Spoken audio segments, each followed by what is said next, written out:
Hey, salut à tous, j'espère que vous allez bien. Alors, l'autre fois, je me suis endormi en écoutant des podcasts, donc juste des versions audio que quelqu'un te parle et juste tu écoutes quoi. En m'endormant, j'ai eu l'intuition, j'ai eu l'envie de écrire sur Google podcast anglais spiritualité, juste pour voir ce qu'ils allaient proposer. Parce qu'en fait, juste avant, je m'étais endormi pendant que j'écoutais une des conférences de Neil et juste en anglais. Et je me rendais compte que à force d'avoir vu des vidéos, avoir joué à des jeux, avoir fait plein de choses en sous-titré anglais ou en anglais, eh bien ça commençait à rentrer du tout simplement quoi. Et c'était une joie incroyable, une extase que de connecter les messages, que de connecter les mots, les impressions que donnent les phrases qui s'assemblent mais en anglais. C'est une connexion, c'est comme si je pouvais sentir à l'intérieur de moi-même des connexions de couleurs se faire et qui ensemble donnaient des phrases, des idées. Et du coup, le fait de comprendre tout un monde en entier qui se dit, c'est comme si quelque chose de neuf est en train de naître. Donc je suis déjà bilingue, je parle espagnol, en étant uruguayen et en ayant étudié pas mal cela quand j'étais jeune.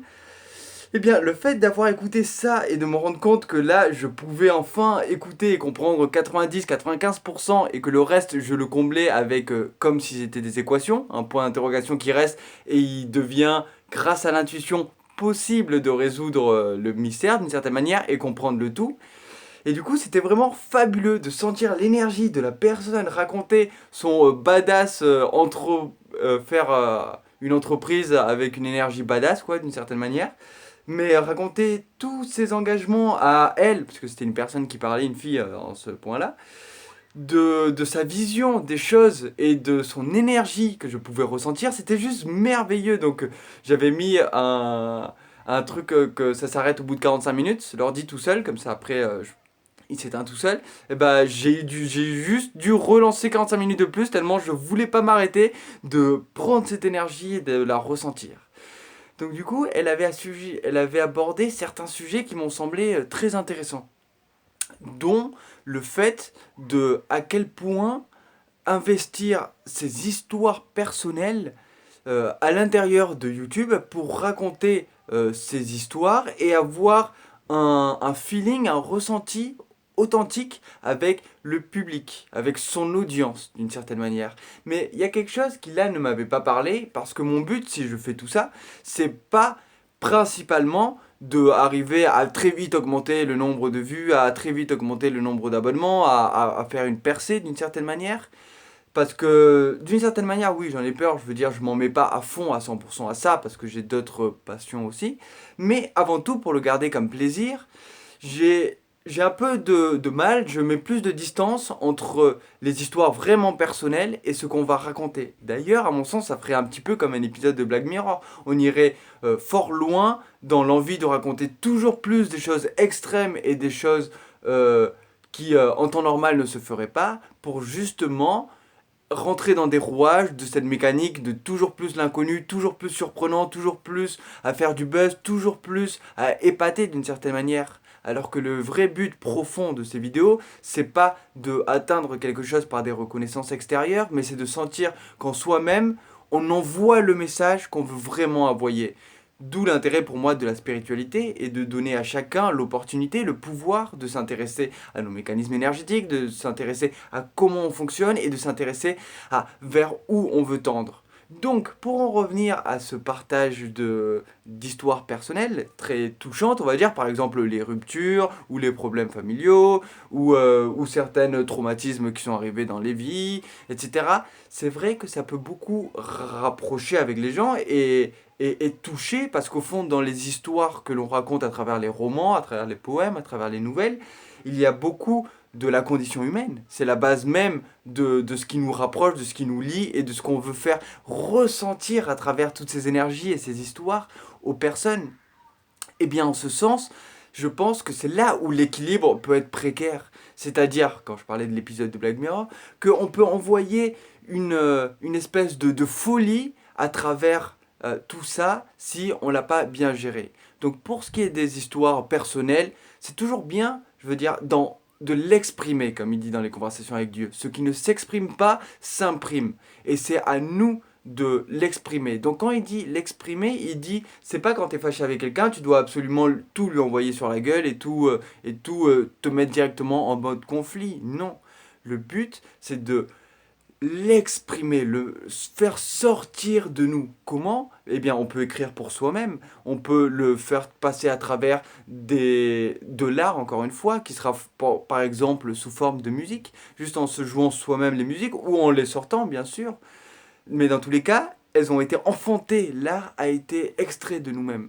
Donc, en parler déjà avec soi-même à travers l'art est un pas. En parler avec ses ennemis proches est quelque chose de magnifique. Raconter, ressentir, débattre, se mettre à la place de l'autre sur les choses qui nous ont vraiment touchés à l'intérieur de nous-mêmes, c'est quelque chose de très puissant, de très pertinent, aussi bien pour la personne qui entend que pour la personne qui reçoit, qui donne, pardon.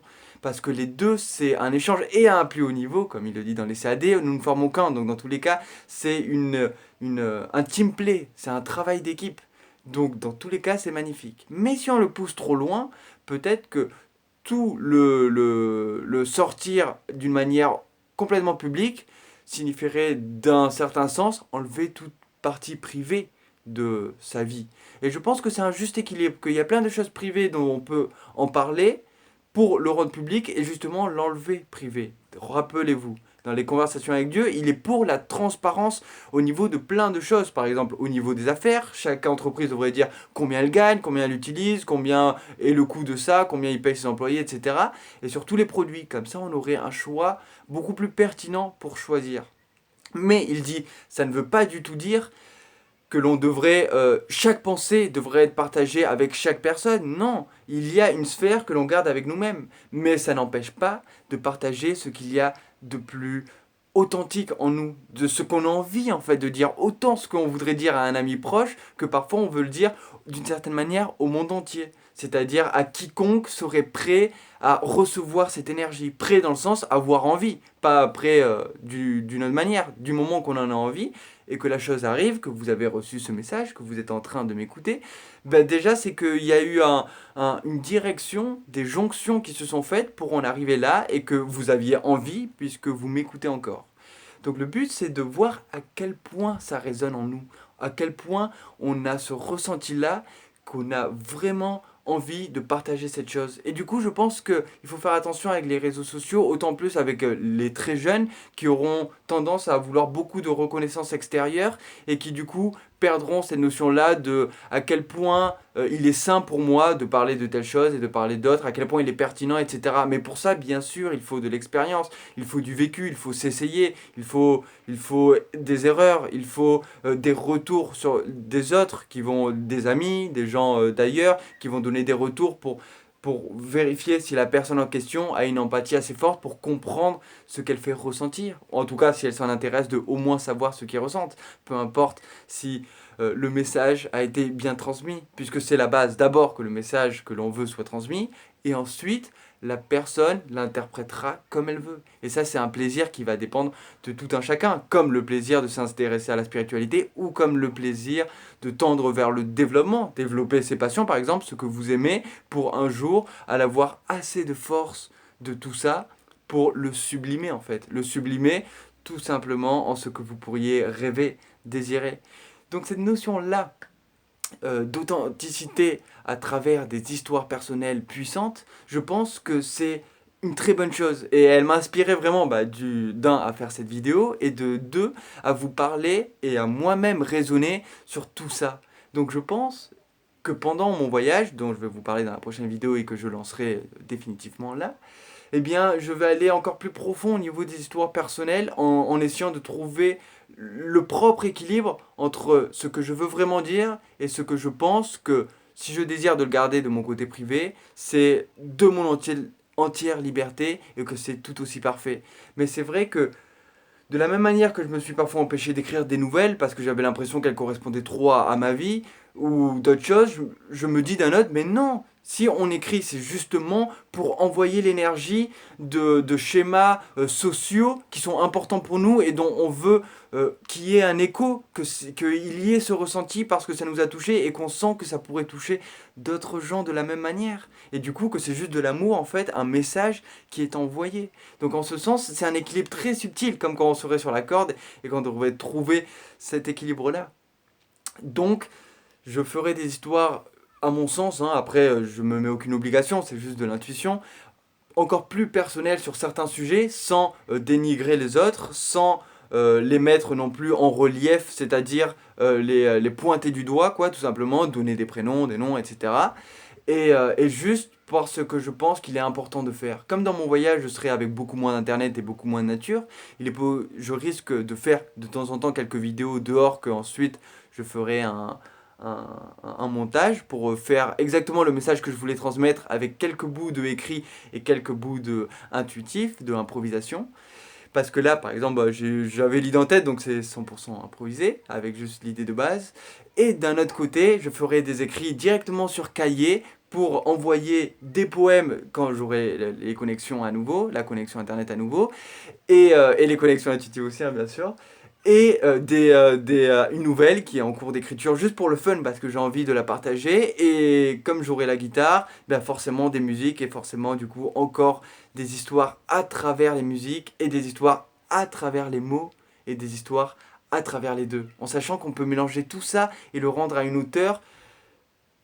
l'auteur que nous-mêmes on est prêt à concevoir qu'on peut le faire. Donc oui, ça demande de l'effort dans ce monde où la dualité est assez forte, mais ça demande d'abord un entrepreneuriat, le fait d'entreprendre en fait ce chemin. Et du moment que vous l'entreprenez, comme mon pote qui joue de temps en temps toujours un petit peu de guitare parce que je lui ai montré quelques bases et qu'il a kiffé ça, et même s'il déteste qu'on prend d'une manière raisonnée, du moment que vous faites toujours un petit peu, puis un petit peu, à la fin, sans même vous avoir rendu compte, vous avez assez d'expérience pour transmettre une forme d'énergie, pour faire un transfert d'une forme d'émotion, de vie qui est à l'intérieur et qui passe à travers l'art aimé, l'art choisi. Donc tout simplement, tout ce qui vous plaît et tout ce que vous pouvez choisir. C'est là la beauté de cette matrice-là, de ce monde-là, où il y a toute cette possibilité de faire, d'être et d'avoir ce qu'on veut en fonction de l'intensité et de la sincérité vers laquelle on tend. Donc sur ce, je vous souhaite une excellente journée et à la prochaine. Bye bye.